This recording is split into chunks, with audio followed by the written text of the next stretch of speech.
नमस्कार दोस्तों, स्वागत है आप सभी का इंडिया 24 लाइव न्यूज में।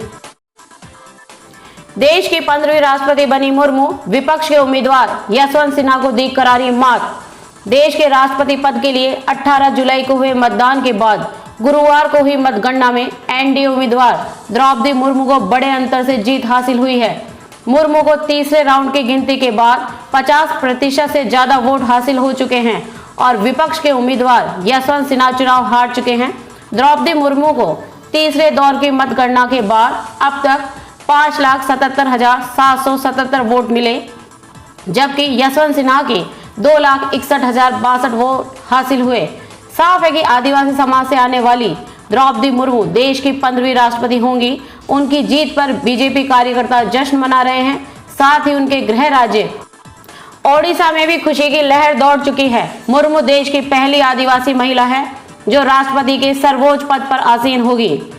तीसरे राउंड में मारी मुर्मू ने बाजी। तीसरे दौर के काउंटिंग में द्रौपदी मुर्मू को कुल 1333 वैध मतों में से 812 वोट मिले, जबकि सिन्हा को 521 वोट मिले थे।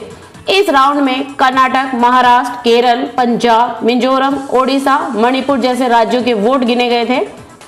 इसी तरह दूसरे दौर की मतगणना में आने वाले 10 राज्यों में सभी सांसदों और विधायकों के कुल मतों के लगभग 72% वोट हासिल किए थे। दूसरे दौर के काउंटिंग में मुर्मू को 1138 वैध मतों में से 809 वोट मिले और सिन्हा को 329 वोट मिले थे। पहले दौर की मतगणना में लोकसभा और राज्यसभा के सभी सदस्यों के मतों की गिनती हुई थी और इस दौर के बाद मुर्मू ने 748 मतों में से 540 वोट पाकर शुरू से ही बढ़त बना ली थी।